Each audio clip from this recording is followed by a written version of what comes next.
Hello students and welcome to Math Weekly number 24. In this Math Weekly, our focus skill will be on using equations. So let's begin with what is an equation?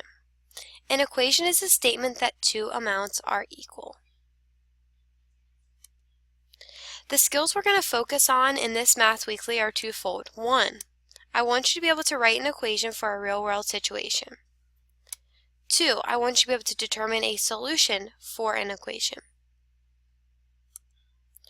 When writing an equation for a real-world situation, look for keywords that signal addition, subtraction, multiplication, divisions, and equal signs.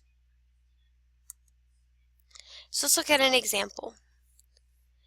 Timothy has 8 packs of cards. Each pack has 8 cards in it. So that's 8 with each having x. That's 8 times x. That's 8x cards because each signals multiplication.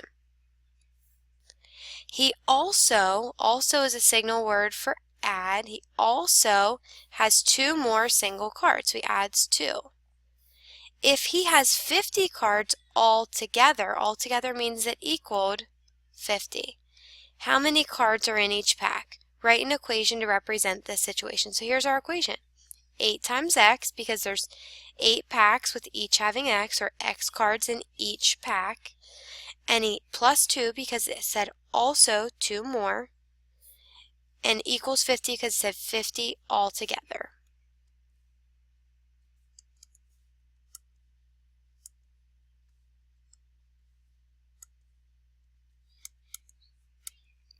Let's look at another example.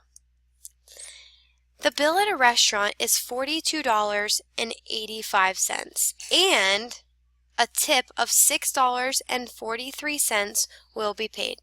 So when you say this and this, that's addition.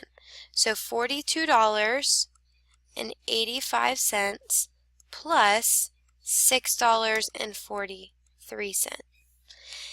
If X friends split, that's a division, split the total, that's division, so they split it X ways,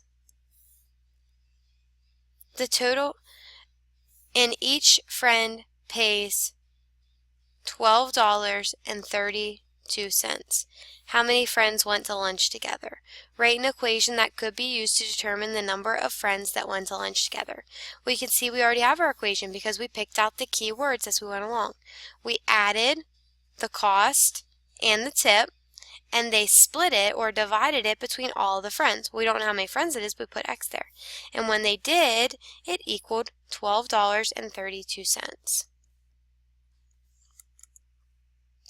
So let's now transition to our second goal of determining a solution.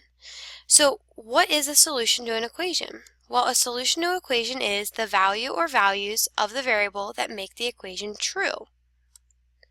So let's look at a very basic example. Is 5 a solution to the equation x plus 2 equals 10? Well, substitute. Put 5 in for x and see if it makes it true. Is 5 plus 2, does that equal 10? 5 plus 2 is 7. 7 does not equal 10, so no, 5 is not a solution. Some other number is the solution, which you know is 8. So let's look at some more complex examples. Is negative 4 a solution to the equation negative 2 times the difference in negative 4 and 3, or x and 3? Does that equal 14? So let's put negative 4 right here for x. So I'll have negative 2 times negative 4 minus 3, and I want to know, does that equal 14? So I simplify my parentheses first. Negative 4 minus 3 is negative 7, so I have negative 2 times negative 7. And remember, I'm questioning, does that equal 14? Well, negative 2 times negative 7 makes 14. 14 is 14, so yes, negative 4 is the solution.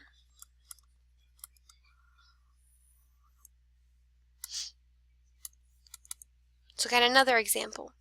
Is 4 a solution to the equation negative 2x plus 3 equals negative 9 plus x? So again, I'm substituting 4 in for x, but I'm going to have to do it twice in this case to see if the two sides are equal. So I have negative 2 times 4 plus 3 more, and I'll have negative 9 plus 4 more. I'm going to work on the left side first. So negative 2 times 4 makes negative 8, plus 3 more. If you owe 8 and you have 3, that makes negative 5. Negative 9 plus 4, if you owe 9 and you have 4, that makes negative 5. So yes, 4 is the solution because it makes the two sides of the equation equal. So let's summarize what we've learned about using equations. Equations can be written to represent a real-world situation. When writing an equation for a real-world situation, look for keywords that tell you to add, subtract, multiply, or divide. Remember, an equation is a statement that two amounts are equal. And last, a solution is a value of the variable that makes the equation true.